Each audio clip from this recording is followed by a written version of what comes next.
হাবশার একজন কালো বিলাল, যে বিলালের একমাত্র পরিচয় হলো সে হলো উমাইয়ার একজন গোলাম ছিলেন। কিন্তু আমার আল্লাহ পাক রব্বুল আলামিনের পয়গম্বর তিনি যখন মেরাজে গিয়েছিলেন, সেই জায়গাতে যাওয়ার পর বিলাল হাবশী রাদিয়াল্লাহু তাআলা আনহু জুতার পাওয়ার আওয়াজ শুনতে পাইলেন, জুতার খটখটে আওয়াজ তিনি শুনতে পাইলেন। আমার আল্লাহ নবী মিরাজ থেকে আসার পর ডেকে ডেকে বলে, বিলাল, আমি যখন মেরাজে গিয়েছিলাম সেই জায়গার মধ্যেও তো আমি তোমার জুতার আওয়াজ শুনতে পাইলাম। কোন আমলের বিনিময়ে তুমি এইটুকু মর্যাদা তুমি হাসিল করেছো? বিলাল বলেন, পয়গম্বর, আমি বিলালের কোনো আমল নাই, বিলালের কোনো পুঁজি নেই, শুধু একটা মাত্র আপনার আমলের একটা হাদিসের উপর আমি আমল করেছি। সেটা হলো আমি সব সময় যখন উযু করি, উযু করার পর 2 রাকাত তাহিয়াতুল উযু পড়ি এবং 2 রাকাত তাহিয়াতুল উযুর নামাজ আদায় করি।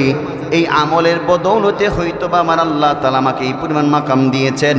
পয়গম্বর তখন বিলালের এই কথা শুনে বললেন, আখলিস দীনাকা ইয়াকফিকাল আমালুল কলিল। আমার নবী ডেকে ডেকে বলে, বিলাল, তুমি যে একেবারে ইখলাসের সাথে একনিষ্ঠতার সাথে তুমি যে হাদিসের উপর আমল করেছো, আমার আল্লাহ পাক রব্বুল আলামিন তোমার তরফ থেকে অল্প আমলের বিনিময়ে এমন একটি মাকাম আমার আল্লাহ তাআলা দিয়েছেন। জান্নাতের মধ্যে আমি আবু বকর সিদ্দিকের জুতার আওয়াজ শুনতে পাই নাই, ওমর ফারুকের জুতার আওয়াজ শুনতে পাই নাই, উসমান জিন্নুরাইনের জুতার আওয়াজ সেই জায়গার মধ্যে শুনতে পাই নাই। হাবশার একজন গোলাম শুধু নবীর একটা হাদিসের উপর আমল করেছে, তাহিয়াতুল উযুর নামাজটুকু তিনি 2 রাকাত খালি পড়তেন। আমার আল্লাহ তাআলা এই জন্য তিনাকে আল্লাহ পাক এতটুকু মাকাম দিয়েছেন, যার কারণে জান্নাতের মধ্যে বিলাল হাবশীর জুতার আওয়াজ পর্যন্ত পৌঁছে গেছে। এই জন্য ঈমানওয়ালা বান্দাদেরকে আমার আল্লাহ পাক সম্মানিত করেন। ইন্না আকরামাকুম ইনদাল্লাহি আতকাকুম। কোন ব্যক্তির ফ্ল্যাটের মালিক, কোন ব্যক্তি মার্কেটের মালিক, কোন ব্যক্তি ধনবান, এটা আল্লাহর কাছে কোনো পরিচয়ই না। আমার আল্লাহ পাক রব্বুল আলামিন একমাত্র শুধু বান্দারা ঈমান দেখবেন, তার আমল দেখবেন। এই 2 জিনিসের বদৌলতে আল্লাহ পাক একজন ব্যক্তির মাকাম এবং মর্যাদা বাড়াইয়া দেন। যদি সব জিনিস যদি অর্থের বল হইতো, তাহলে নমরুদের নামটা 1 নম্বর আল্লাহর প্রিয় ব্যক্তির তালিকাতে থাকতো। কথা বলেন, কারণের নাম আল্লাহ তাআলা প্রিয় ব্যক্তির তালিকাতে থাকতো। এই জন্য মুহতারাম হাজিরিন, আল্লাহ পাক রব্বুল আলামিন এই জন্যই বলেছেন যে দুনিয়াতে 2 শ্রেণী মানুষের মর্যাদা আমি আল্লাহ পাক বাড়াইয়া দিব। 1 নম্বর হলো ঈমানওয়ালা, 2 নম্বর হলো ইলমওয়ালা। সুবহানাল্লাহ বলবেন না? আল্লাহ পাক রব্বুল আলামিন বলেন, ইয়ারফাইল্লাহুল্লাযীনা আমানু মিনকুম ওয়াল্লাযীনা উতুল ইলমা দারাজাত ওয়াল্লাহু বিমা তা'মালুনা খাবীর। এই জন্য এই সমস্ত নিয়ামত পাওয়ার পর আল্লাহ শুকরিয়া আদায় করার দরকার আছে না নাই? মুহাব্বতে বলেন দরকার আছে না নাই? তাহলে মুহাব্বতে জোরে সোরে বলেন তো একবার আলহামদুলিল্লাহ। আল্লাহ অনেক খুশি হয়েছে। সম্মানিত হাজিরিন, শুধু আসার বসার বদৌলতে শুকরিয়া আদায় করলে তো কম হয়ে গেল। এক একজন মানুষ আল্লাহর পক্ষ থেকে যে পরিমাণ নিয়ামত প্রাপ্ত, যে পরিমাণ নিয়ামত আল্লাহর পক্ষ থেকে পান, এটা শুধু আমরা হুজুরদের কথা বলবো না।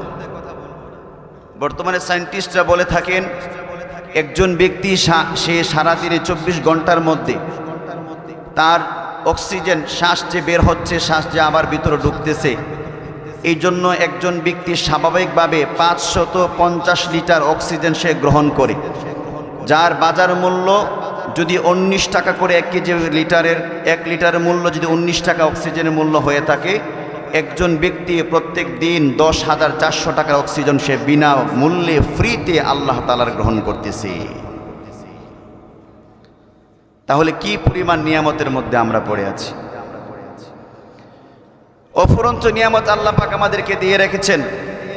এই যে শীতের মৌসুমে যখন সূর্য যদি কয়েকদিন না ওঠে, তাহলে দেখা যায় এলাকার মধ্যে রোগীর সংখ্যাই বেড়ে যায়। শরীরটা খালি মেজমেজ করতে থাকে, খাইলেও ভাল লাগে না, শুইলেও ভাল লাগে না, বইলেও ভাল লাগে না। কথা কোন ঠিক কিনা? এই যে সূর্য মাঝখানে যে ডিসেম্বর মাসের শেষের মাঝামাঝি যে সময়টুকুর মধ্যে সূর্য দীর্ঘদিন যাবৎ যে উঠে নাই, কি পরিমাণ কষ্ট আমাদের হয়েছে। এই সমস্ত নিয়ামতগুলো আল্লাহ তাআলা আমাদের জীবনে দিয়ে রেখেছেন। এই জন্যই বান্দা এই সমস্ত নিয়ামতগুলো প্রাপ্ত হওয়ার পরে সে সুন্দরভাবে সুশৃঙ্খলতার সাথে দুনিয়াতে সে জিন্দিগিতে সে আরামায়েশ করে চলবে। পাশাপাশি সুযোগ পাইলে আমি আল্লাহ তাআলার কুদরতি কদমের মধ্যে সে সেজদায় পড়ে যাবে। এটাই হলো আল্লাহ পাকের পাক্কা ইচ্ছা এবং ইরাদা। এই জন্য বলা হয় খলিকাত লাকুমুদ দুনিয়া ওয়া আনতুম খলিকতুম লিল আখিরাহ। গোটা দুনিয়াকে আল্লাহ তাআলা তোমাদের জন্য তৈরি করেছেন, আর একমাত্র আপনাকে এবং আমাকে আল্লাহ তাআলার জন্যই তৈরি করেছেন। এই জন্য আল্লাহ তাআলার যে পরিমাণ নিয়ামত আমাদের জীবনে দিয়ে রেখেছেন, আমরা তো এমন বহু মানুষ আছি যারা আল্লাহকেই মানি না, আর নিয়ামত তো পরের কথা। দেশের মধ্যে এমন বহু মানুষের সংখ্যা আছে যারা সৃষ্টিকর্তা আল্লাহকে বিশ্বাস করে না, তারা মানেই না আল্লাহ বলতে যে কিছুই আছে। তারা মনে করেন চোখে যা দেখি না সেটা মানব কেন। অথচ আমাদের জীবনে আমরা তো বহু জিনিস এমন আছে যে বিষয়গুলো আমরা দেখি না, এরপরও না দেখার পরও মানুষের কথার উপর আমরা বিশ্বাস করে নেই। আমার দাদা আমার দাদি তারা বিবাহ বন্ধনে আবদ্ধ হয়েছিল, আমরা দেখি নাই। আমার মা আমার বাবা বিবাহ বন্ধনে আবদ্ধ হয়েছিল, আমি দেখি নাই। এরপর আমি বিশ্বাস করি কি করি না? জুড়ে বলেন। কেউ তো দাদা দাদির বিবাহ দেখেন নাই, কেউ তো নিজের মা বাবার বিবাহ দেখেন নাই। মানুষের বলার উপরে শোনার উপর আমরা বিশ্বাস করি। তাহলে আল্লাহ তাআলা একজন আছেন, শ্রেষ্ঠ মানব মহাসত্যের যিনি সন্ধান দিয়ে গেছেন পয়গম্বর আরবি মুহাম্মদুর রাসূলুল্লাহ সাল্লাল্লাহু আলাইহি ওয়াসাল্লাম। তিনি যেই জায়গার মধ্যে বলে গেছেন আল্লাহ তাআলা আছেন, আল্লাহর সাথে তিনি মোলাকাত করেছেন, কথাবার্তা বলেছেন, এবং আল্লাহ তাআলা মহাসত্যের বাণী আল কোরআনুল কারীম আমাদের সামনে আছে, সেই জায়গার মধ্যে আল্লাহ আছে না নাই এই ব্যাপারে কোনো সন্দেহ পোষণ করা যাবে? কথা বলেন। কুড়িগ্রামের মুসলমানেরা, আমরা যেই মাসলাকের অনুসারী, আমাদের যিনি ইমাম আবু হানিফা রহিমাহুল্লাহ, তিনার সাথে এমন একজন নাস্তিকের কথোপকথন হলো। নাস্তিক বলে দুনিয়াতে আল্লাহ টাল্লাহ বলতে কোনো কিছুই নাই। আর ইমাম আবু হানিফা বলেন, আরে নাস্তিক, তুই বললি তোর কথা দিয়ে তো আর সব কিছু চলবে না। চামচিকার বাদুর দেখে আস, বাদুর সূর্য পছন্দ করে না, এই বলে সূর্য উঠবে না, এটা তো হতে পারে না। তুই আল্লাহ মানুষ না, এটা তোর ব্যাপার, কিন্তু আল্লাহ নাই এই কথা আমি মানতে পারি না। আমি জানি আল্লাহ আছেন, আর নাস্তিক বলে আল্লাহ নাই। এখন তাদের মধ্যে বাকবিতণ্ডা হয়ে গেল। এখন একটা নির্দিষ্ট তারিখ বলা হলো, তুমি তোমার অনুসারী নিয়ে হাজির হবে, আমি আমার অনুসারী নিয়ে ময়দানে হাজির হব। আমি প্রমাণ দিব আল্লাহ আছেন, আর তুমি প্রমাণ দিবা আল্লাহ নাই। কথা ঠিক আছে? নাস্তিক বলে ঠিক আছে। কোন কি বার? শুক্রবার, জুমার দিন। জুমার নামাজের পরে এলাকার সবচেয়ে বড় বড়া মাঠের মধ্যে আমরা সেখানে বসবো। আমি আমার পক্ষে দলিল প্রমাণাদি নিয়ে হাজির হব, তুমি তোমার পক্ষে দলিল প্রমাণাদি নিয়ে হাজির হবে। নির্ধারিত তারিখ বলে দেওয়া হলো, শুক্রবার হলো। জুমার নামাজের পর নাস্তিক এলাকার বড় মাঠের মধ্যে তার অনুসারী নিয়ে বসে আছেন, কিন্তু ইমাম আবু হানিফা রহিমাহুল্লাহর কোনো খোঁজ খবর নাই। আধা ঘন্টা গেল, 1 ঘন্টা গেল, নির্দিষ্ট সময় পার হয়ে গেল। এবার নাস্তিক মনে মনে হাসতেছে, আর অনুসারীরা কইতেছে, দেখছ কইসলাম না, আমি যে বলি আল্লাহ নাই, আমার কথা প্রমাণ আছে না নাই? দেখ, ওই যে মৌলানার সাথে এখন বাহাস করতাম, মৌলানা ডরে বাইকা গেছে, আসতেছে না মৌলানা। ইমাম আবু হানিফা রহিমাহুল্লাহ আধা ঘন্টা, 1 ঘন্টা, 1.5 ঘন্টা, 2 ঘন্টা লম্বা সময় পার হওয়ার পরে এই মুহূর্তে নাস্তিক সবার সামনে বলতেছে, শোনো, আমি বলতেছি যে আল্লাহ নাই, আমার কথাই ঠিক। যার কারণে যে বলেছে আল্লাহ আছে, সে আমার এই বাকবিতণ্ডার বাহাসের মধ্যে, আমার আলোচনার মধ্যে বসার মতন সাহসী তার হয় নাই। দেখো গিয়া, না জানে বইয়ে থরথর করে কাঁপতেছে, এই জন্য এখনো এই মহাসমাবেশের মধ্যে হাজির হয় নাই। সবাই করতেছে, ঠিক লিডার, আপনি যা বলেছেন মহা সত্য কথা বলেছেন। এই পর্যায়ে দেখা গেল মাঠের কোণা থেকে ইমাম আবু হানিফা রহিমাহুল্লাহ আসতেছেন, তাও আবার একলা। কয়জন? একলা। ইমাম আবু হানিফা রহিমাহুল্লাহ আস্তে আস্তে তিনি আসেন, আয়েশা বলতেছেন, বলে আমি প্রথমত আমি ক্ষমা চেয়ে নিচ্ছি, আপনারা এতক্ষণ পর্যন্ত আমার জন্য অপেক্ষা করেছেন। নাস্তিক বলে, আবার কি বলবা? জি দাওয়ার হয়ে গেছে, তুমি যে তোমার কাছে কোনো প্রমাণ নাই, ডকুমেন্টস নাই, এই জন্যই তোমার আসতে দেরি হয়েছে। আমার কাছে প্রমাণ আছে, আমি একেবারে সময়ের আগে এখানে বসে আছি। আরে রাখো না মিয়া, আমার কথাটা একটু শোনো না। তুমি আবার কি কইবা? কো আমি, আমার বাড়ি তো নদীর ওপার। আমি যখন আসতেছিলাম নির্ধারিত সময়ে, তো নদীর পাড়ের মাঝে একটা নৌকা থাকে, আজকে দেখি নৌকা নাই। আমি অনেকক্ষণ যাবৎ এই জায়গার মধ্যে বসে আছি, দীর্ঘকাল যাবৎ পর্যন্ত এই জায়গার মধ্যে আমি অপেক্ষা করতেছি। আমি দেখি কোনো নৌকাওয়ালা নৌকা নিয়ে এখানে আসে কিনা। কয়েক মিনিট পার হওয়ার পর, ঘন্টা পার হওয়ার পর আমি দেখি এই জায়গার মধ্যে কোনো নৌকাওয়ালা নৌকা নিয়ে আসে না। আমি একবার তাকাইয়ে দেখলাম, এই খিয়া ঘাটের সাথেই ছিল একটা লম্বা গাছ। এই গাছটা দেখলাম নিজে নিজে কেটে পড়ে গেছে, এবং এই গাছগুলো কেটে পড়ে যাওয়ার পরে এই গাছ থেকেই নিজে নিজে তক্তা হয়ে গেছে। তক্তাগুলো নিজে নিজে এমনিতে লেগে লেগে একটা নৌকা হয়ে গেছে। নৌকার উপর আমি ওঠার পর এই নৌকাটাকে এখন আর কোনো মাঝি চালাইতে হয় নাই, কোনো ইঞ্জিন ব্যবহার করতে হয় নাই। আমি যখন নৌকার উপরে উঠলাম, এই নৌকা আমাকে নিয়ে সে নিজে নিজে নদীর উপার আমাকে নামায় দিয়া গেছে। নাস্তিক এবার কইতেছে, এবার মোল্লার মাথা শেষ। একটা গাছ নিজে নিজে আবার মানে শুয়া পড়ে কিভাবে, আর শুইল ওইটা থেকে তক্তা হয় কিভাবে? তক্তা হইলেই এটা আবার নিজে নিজে জোড়া লাগে কিভাবে? নৌকা বানানোর জন্য কাঠমিস্ত্রির দরকার আছে না নাই? আরে কুড়িগ্রামের মুসলমানরা মানে আওয়াজে বলেন দরকার আছে না নাই? তো মিস্তুর ছাড়া তক্তা কিভাবে জোড়া লাগে এটা তো বুঝে আসে না। মোল্লার মাথা শেষ।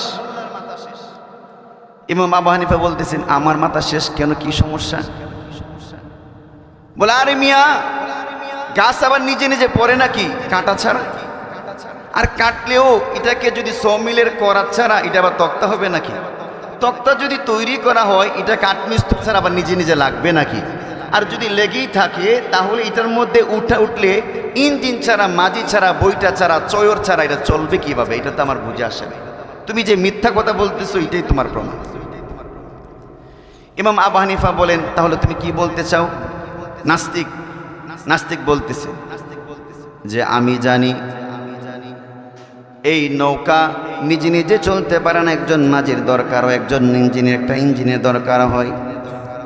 তক্তাও নিজে নিজে লাগতে পারে না, একজন কাঠমিস্ত্রির হাতের প্রয়োজন হয়।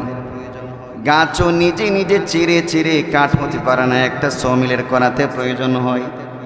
ইমাম আবু হানিফা রহমাতুল্লাহি আলাইহি আবার ডেকে বললেন, নাস্তিক ঠিক আছে, তোমার কথাটাই ঠিক। আমি তো এটাই বলতেছি, যেমন করে করাত ছাড়া গাছ কাটা যায় না, যেমন করে ইঞ্জিন এবং মাঝি ছাড়া নৌকা চলে না, এবং একজন কাঠমিস্ত্রি ছাড়া যেমন করে তক্তা নিজে নিজে লেগে যায় না, ঠিক তদ্রূপভাবে আসমান যে সূর্য উঠে এটা নিজে নিজে উঠতে পারে না, একজন চালানোর প্রয়োজন হয়। রাতে যে চন্দ্র উঠে এটা নিজে নিজে উঠতে পারে না, একজন চালানোর প্রয়োজন হয়। এই যে একজন, আমি যে দুনিয়াতে আগমন করলাম, একদিন আমি চলে যাব, আমি নিজে নিজে আসি না, একজন আমাকে দুনিয়াতে পাঠিয়েছেন। আবার নিজে নিজে যেতে পারবো না, একজন আমাকে নিয়ে যাবেন। কথা বলেন ঠিক কিনা? নাস্তিক এবার আশ্চর্যান্বিত হয়ে গেলেন, ও ইমাম আবু হানিফা, কি প্রশ্ন দিয়ে আপনি, কি কথা দিয়ে আপনি আমাকে উত্তর দিয়েছেন? আমি তো আপনার কথার সামনে ধরাশায়ী হয়ে গেলাম। আপনি এত সুন্দর করে আমাকে কোরআন হাদিসের দলিল প্রমাণ ছাড়া এত সুন্দর করে বুঝিয়েছেন যে একজন আল্লাহ আছে। এখন আমি বিশ্বাস করে নিলাম, যেমন করে একটা নৌকা ইঞ্জিন এবং মাঝি ছাড়া চলতে পারে না, এবং কাঠ যেমন করে মিস্ত্রি ছাড়া নিজে নিজের নৌকা হতে পারে না, ঠিক তদ্রূপভাবে এই বিশাল আসমান, বিশাল জমিন, মানুষের এত পরিমাণ সংখ্যা, এতগুলো প্রাণী মাখলুকাত যেগুলো আছে, এগুলো নিজে নিজে কোনো কিছুই চলতে পারে না, একজন সৃষ্টিকর্তার দরকার আছে। আচ্ছা মানুষ বলো দেখি, রাত্রি কেন কালো? সূর্য বলো কোথা হতে পাইল এত আলো? ফুলগুলো সব নানান রকম কেমন করে হয়? পাতাগুলো সবুজ বটে, ফুলের মতন নয়। দুধ কেন হয় সাদা, মরিচ কেন জাল? আমগুলো সব পাকলে পড়ে কেমনে হয় তা লাল? আমরা সবাই বাস করি ভাই এই দুনিয়ার রঙ্গে, হাতের রেখা আর চেহারা মিলে না কারো সঙ্গে। আর মেলে না কথার ধরন আঙ্গুলের টিপ। মহান আল্লাহ একজন আছেন প্রমাণ হলো ঠিক, মহান আল্লাহ একজন আছেন প্রমাণ হলো ঠিক। কথা বলেন ঠিক কিনা? আল্লাহ আমার রব, এই রবি আমার সব, দমে দমে তনু মনে তারি অনুভব। আল্লাহ আমার রব, এই রবি আমার সব। তোমার দুনিয়াতে আমি যেদিকে তাকাই, অতই নিয়ামতে ডুবিয়াছি যে সবাই। পাক পাকালির সুরে শুনি তসবিহ কল রব, তসবিহ কল রব, তসবিহ কল রব। আল্লাহ আমার রব, পারেন না পারেন না? আল্লাহ আমার রব, এই রবি আমার সব, দমে দমে তনু মনে তারি অনুভব। আল্লাহ আমার রব, এই রবি আমার সব। হর কে দারদ খৌফে হক দর দিল মদাগম, জন্নতুল মাওয়া দেয়াজ খুরা মকাম। জুজব হক চিজ দে মোখা আজিম সুজাগা, ফজলে উ আমস্তে দর জুমলা জাহা। একজন আল্লাহ আছে না নাই বলেন? আল্লাহ নামটা মোহাব্বতে জোরে সোরে বলেন আল্লাহ। আল্লাহ আমাদের সকলকে আল্লাহর খাস এবং প্রিয় বান্দা হিসেবে কবুল করুক, বলেন আমিন। আল্লাহ তাআলা এই দুনিয়াতে 17,000, কেউ বলেন 18,000, কেউ বলেন 40,000, কেউ বলেন 80,000 মাখলুকাত আল্লাহ পাক তৈরি করেছে।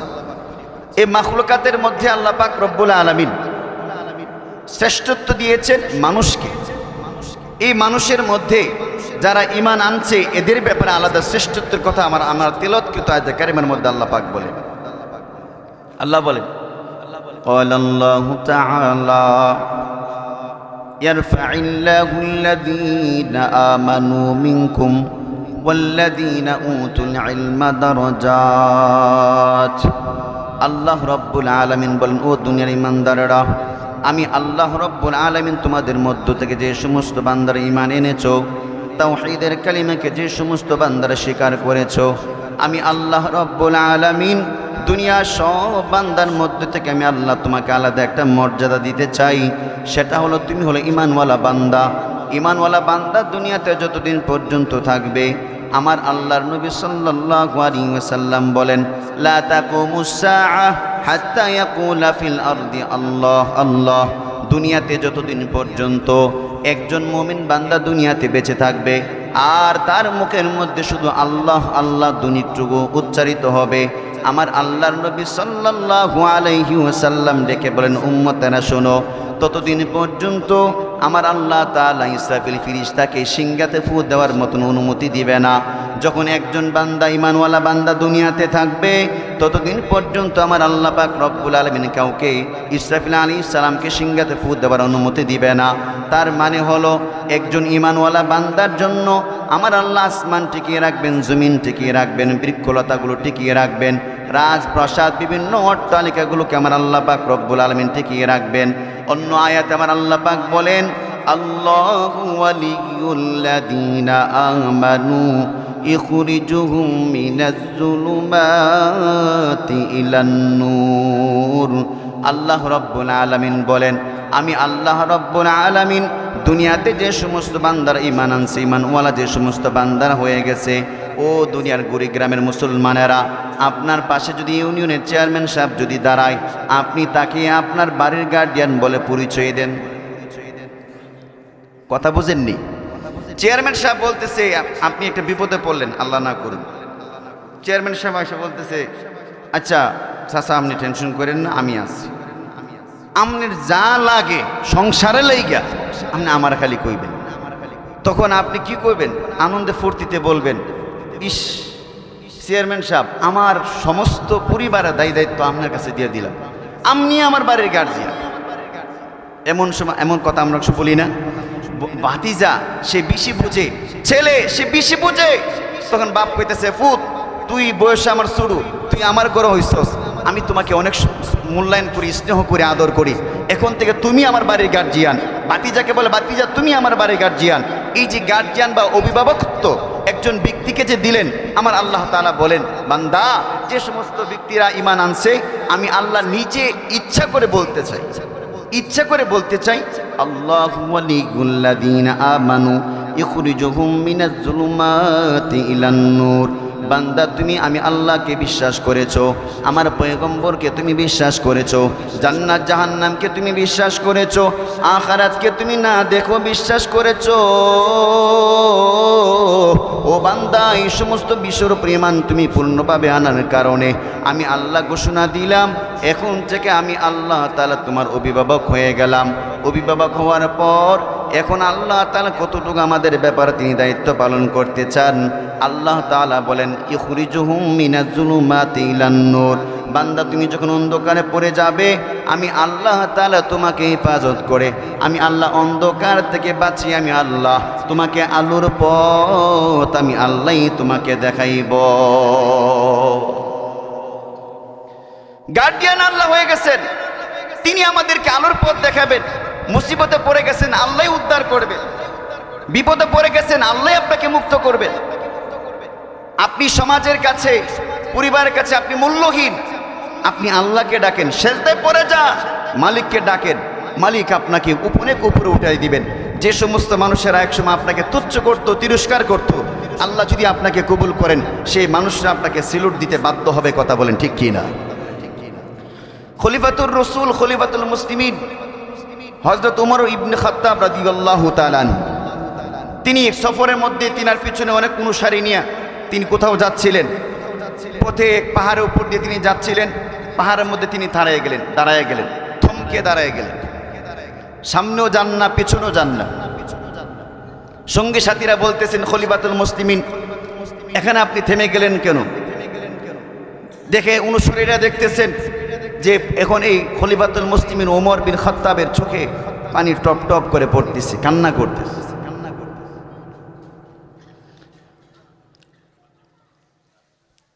অনুসারীরা আবার বলতেছেন, সাহাবায়ে কেরাম আবার বলতেছেন, কি ব্যাপার খলিফাতুল মুসলিমিন কান্না করতেছেন কেন? খলিফাতুল মুসলিমিন ওমর বিন খাত্তাব রাদিয়াল্লাহু তাআলা আনহু এবার তিনি কান্না করতেছেন, চোখ দিয়ে শুধু টপ টপ করে পানি পড়তেছেন, খালি পানি পড়তেছেন। আর সাহাবায়ে কেরামকে ডেকে বললেন, ও নবীর সাহাবীরা, তোমরা একটু চুপ থাকো, আমাকে একটু কান্না করতে দাও। ওই যে একটা জায়গা দেখা যায়, ওই জায়গাটার মধ্যে আমি দীর্ঘদিন আমি একা আমি আমার বাবার উটগুলোকে রাখালগিরি করেছিলাম এই জায়গার মধ্যে। আমি যখন এই জায়গার মধ্যে উট রাখালগিরি করতাম, উট রাখালগিরি করার সময় সূর্যের তাপ যখন আমার মাথার উপরে লাগতো, তাপগুলো আমি সহ্য করতে পারতাম না। তখন উটের নিচে বসে আমি একটু ছায়া নিতাম। উটের নিচে বসে যখন আমি ছায়া নিতাম, উট তখন প্রস্রাব করে দিত, আমার জামা কাপড়গুলো নোংরা হয়ে যেত, ময়লা হয়ে যেত। আমি বাড়িতে যাওয়ার পর আমার আব্বাজান বলতেন, ওমর রে, কি ব্যাপার, তোমার শরীর কেন এত নোংরা হয়ে গেছে? আমি আমার আব্বাকে বলতাম, আব্বা জান, এই যে গরমের তাপে, সূর্যের তাপ সহ্য করতে না পেরে আমি উটের নিচে বসে গিয়েছিলাম একটু ছায়ার নেওয়ার জন্য, উট আমার উপরে প্রস্রাব করে দিয়েছে। আমার আব্বাজান খাত্তাব তখন বলতেন, ওমর রে, একটা খালি তোর মতো একটা ছেলে খালি জন্ম দিলাম, খালি লম্বা হইছস, কোনো আকল জ্ঞান বলতে কিছুই নাই। উটের নিচে বসলে উট প্রস্রাব করে দিবে, জামা কাপড় নোংরা হয়ে যাবে, এটাকে তোমার আকলে ধরে নাই? তুমি কেন উটের নিচে তুমি বসতে গিয়েছো? তুমি অন্য জায়গাতে নিরাপদে স্থানের মধ্যে বসে যাই, তা তোমার জন্য অত্যন্ত আরামদায়ক হইতো এবং ভালো হতো।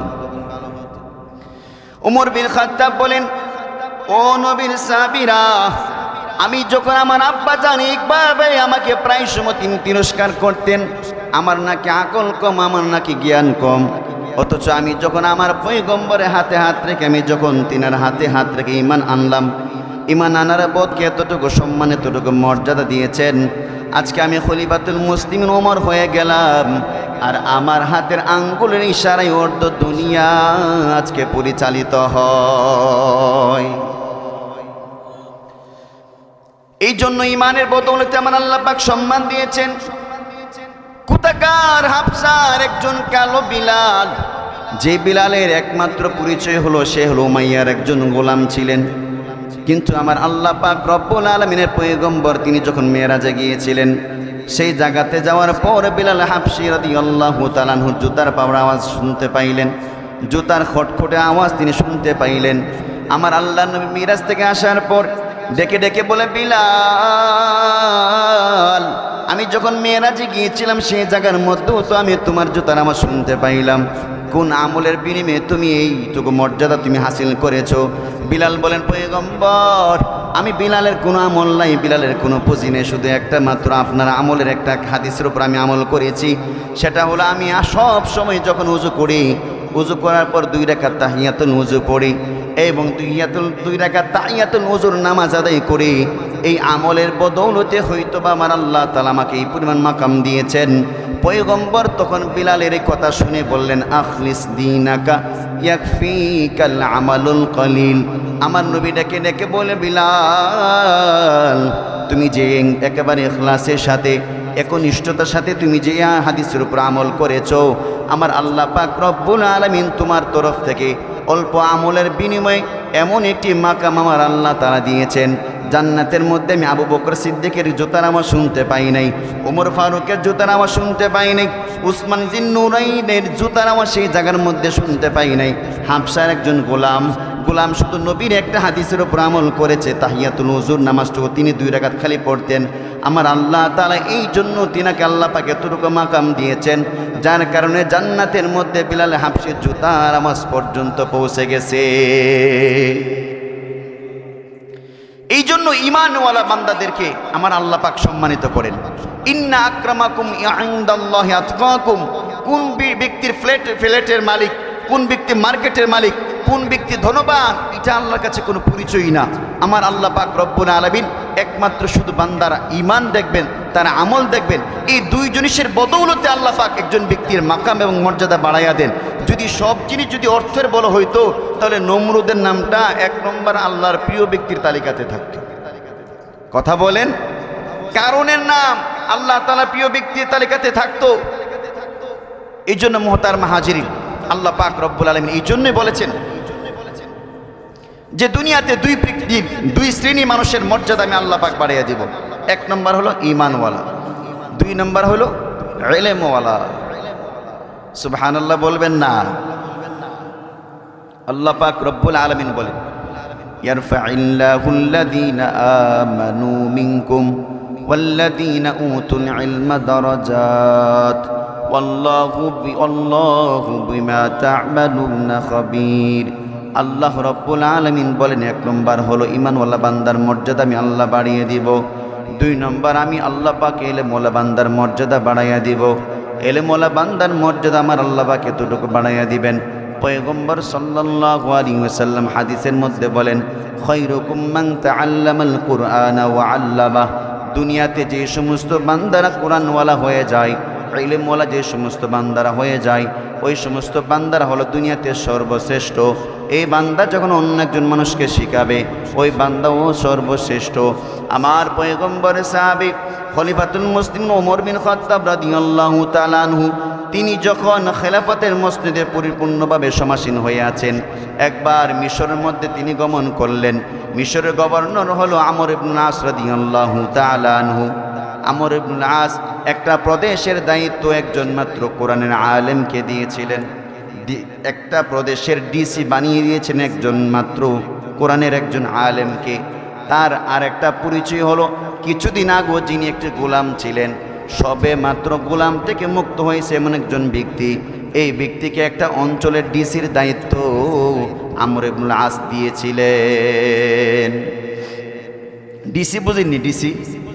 ডিসি হলো যিনি একটা জেলার সমস্ত প্রশাসনিকের সবার ঊর্ধ্বে যিনার পাওয়ার।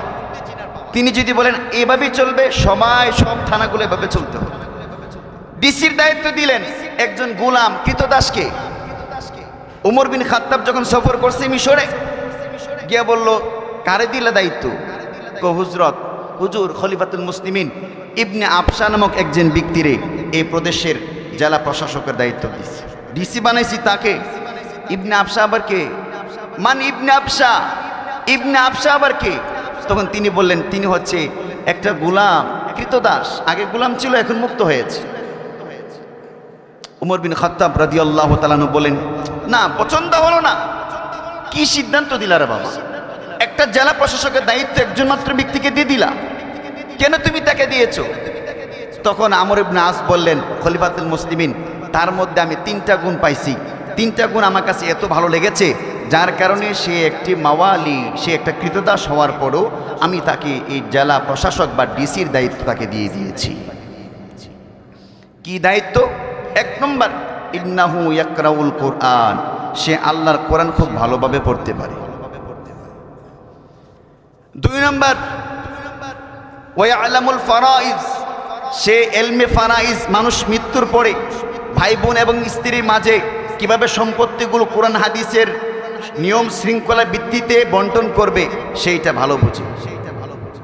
3 নম্বর, ওয়াকাজিন, সে কোরআন হাদিসের ভিত্তিতে মানুষের মাঝে সে সুন্দর করে ফয়সালা করতে পারে। তাহলে কয়টা বৈশিষ্ট্য বললাম? 3টা। 1 নম্বর, সে ভালো করে কোরআন পড়তে পারে। 2 নম্বর হলো সে কোরআন অনুযায়ী মানুষের মাঝে সম্পত্তি বন্টন করতে পারে। 3 নম্বর, কোরআন অনুযায়ী মানুষের মাঝে সে ভালোভাবে বিচার করতে পারে। 3টা গুণ, যদিও সে একটি গোলাম, কৃতদাস। উমর ইবনে খাত্তাব রাদিয়াল্লাহু তাআলা আনহু তিনি এই কথা শোনার পর তখন তিনি বললেন, ক্বালা রাসূলুল্লাহি সাল্লাল্লাহু আলাইহি ওয়াসাল্লাম, ইন্নাল্লাহা তাআলা ইয়ারফা'ু বিহাদাল কিতাবি আকওয়ামা। আমার পয়গম্বর সাল্লাল্লাহু আলাইহি ওয়াসাল্লাম বলেছেন, এমন বহু সমাজের লোক থাকবে যে সমাজের লোকগুলোকে আমার আল্লাহ তাআলা কোরআনের উপর আমল করার কারণে আমার আল্লাহ পাক তার মর্যাদা বৃদ্ধি করে দিবেন। ওয়া ইয়াদউ বিহি আখারিন, আর কোরআন উপরে যে সমস্ত অনেক ব্যক্তিরা আমল করবে না, আমার আল্লাহ তাআলা ওই সমস্ত ব্যক্তিদেরকে অপমানিত করবেন। এই আমর ইবনুল আস, তুমি যে একটা কৃত গোলামকে ডিসির দায়িত্ব তুমি দিয়েছো, জেলা প্রশাসকের দায়িত্ব তুমি তাকে যে দিয়েছো, আমার আল্লাহর নবী তা আগেই বলে গেছেন কোরআনের বদৌলতে মানুষের সম্মান মর্যাদা বাড়াইয়া দিবেন। এই জন্য আমি বুঝতেছি যেহেতু সে কোরআন ভালো করে পড়তে পারে, কোরআন অনুযায়ী মানুষের মাঝে সম্পত্তির বন্টন করতে পারে, কোরআন অনুযায়ী মানুষের মাঝে বিচার করতে পারে, এই জন্যই আজকে এত এত সাহাবায়ে কেরামের মাঝে তুমি তাকেই সম্মানিত করেছ। ইলমেরা ইজাজ করদন বেহিসাব, খলকরা দাদন জওয়াবে বাসওয়াব। নারায়ে তাকবীর। এ আওয়াজে জিয়াদ করুন যেত না, জোরে বলেন নারায়ে তাকবীর। প্রধান বক্তার আগমন। গুড়িগ্রামের পক্ষ থেকে হযরত আসছেন। আমি অল্প সময়ের মধ্যে আমি শেষ করে দিব, অল্প সময়ের মধ্যে। আমার মূল যে আলোচনার বিষয়টা ছিল, আমি তো ধারণা করছিলাম মনে হয় 10টা পর্যন্ত বয়ান। আমি মূল যে আলোচনা ছিল শুধু সংক্ষিপ্ত আকারে বলার চেষ্টা করতেছি। যদি আপনি আপনার সন্তানকে কোরআন শেখান, আল্লাহর চোখে তো আপনার সন্তান দামি হবে, আপনি দামি হবেন, রসুলের চোখে দামি হবে। পাশাপাশি আপনার সন্তান, আপনি যখন বৃদ্ধ হয়ে যাবেন, দুর্বল হয়ে যাবেন, আপনার যে সময় চোখের পাওয়ার থাকবে না, আপনার হাড্ডিগুলো শক্ত হয়ে যাবে, চামড়াগুলো কুঁচকে যাবে, ওই মুহূর্তে আপনার হাত ধরার মতন একজন লোক থাকলে সেই সন্তানটা হবে ওই সন্তান যে সন্তানের মাঝে আপনি দ্বীনি শিক্ষা, কোরআনী শিক্ষা দিয়েছেন। আর নয়তো বা আমাদের মাঝে এমন বহু ব্যক্তি আছে যাদেরকে আমরা শিক্ষিত বলি, যারা বিলিয়নার, যারা অডেল টাকা পয়সার মালিক, কিন্তু তার মধ্যে দ্বীন শিক্ষা, কোরআনী শিক্ষা না থাকার কারণে এই ব্যক্তিটার মাঝে এবং কিছু পশুর মাঝে কোনো পার্থক্য আমরা খুঁজে পাই না। এই আজ থেকে 2-4 দিন আগে পিস্টিন নামক একটি ফাইল উদ্ধার হলো, যেখানে মধ্যে 30 লক্ষ পৃষ্ঠা পাওয়া গেছে। এই পৃথিবীর যারা পরিচালনা করতেছেন, আমেরিকার ডোনাল্ড ট্রাম্প, ইলন মাস্ক, এরপরে আরো বিখ্যাত যে সমস্ত লোকেরা আছেন, লিওনেল মেসি সহকারী, এই সমস্ত বিখ্যাত ব্যক্তিরা তারা একটা দ্বীপে যাইয়া, আমার কথা শুনেন, এই যে এলোমেলো লাগাই, তারা একটা দ্বীপে যাইয়া, দ্বীপে চতুর্দিকে পানি, মাঝখানে একটা দ্বীপ, এই দ্বীপে যাইয়া একটা হোটেলের মধ্যে তারা খাবার দাবার খাইত। প্রায় সময় স্বল্প বয়সের 6 থেকে 9 বছরের মেয়েদেরকে তারা অনেক নোংরাভাবে তাদেরকে মানে নির্যাতন করত। এমনকি তাদের পেট চিরে তাদের নাড়িগুলি পর্যন্ত খাইত, তাদের পায়খানা পর্যন্ত তারা খাইত, তাদের পায়ের যে এই যে আপনার পিসি আছে পিসিগুলো তারা খাইত। অথচ আমরা তাদেরকে সভ্যতার সর্বশ্রেষ্ঠ শিখর মনে করি। তাদের সভ্যতার বুলি আওড়াইতে আওড়াইতে বাংলাদেশের সুশীল সমাজের একেবারে মুখে ফেনা উঠে গেছে। অথচ তারা যে এত বর্বর, তারা যে এত অসভ্য, আজ থেকে 4-5 দিন আগেও আমরা কখনো জানতাম না। তাহলে বোঝা গেল কোরআনী শিক্ষা কোনো ব্যক্তির মাঝে না থাকলে জানোয়ারের মধ্যে, হাইওয়ান এবং শিয়ালের মধ্যে এবং এই সমস্ত ব্যক্তির মাঝে কোনো পার্থক্য নাই। কথা বলেন ঠিক কি না? এই জন্য আপনার সন্তানকে কোরআনী শিক্ষায় শিক্ষিত করেন। আপনার ভবিষ্যৎ সুন্দর হবে, আপনার সন্তানের ভবিষ্যৎ এবং আখিরাত সুন্দর হবে। আল্লাহ তাআলা আমাদের সকলকে আমরা যেন কোরআনী শিক্ষার পাশে থাকতে পারি, আমাদের সন্তানগুলোকে যেন কোরআনী শিক্ষায় শিক্ষিত করতে পারি। আল্লাহ পাক তৌফিক দান করুন, বলেন আমিন। ওয়া আখির দাওয়ানা আনিল হামদুলিল্লাহি রাব্বিল আলামিন।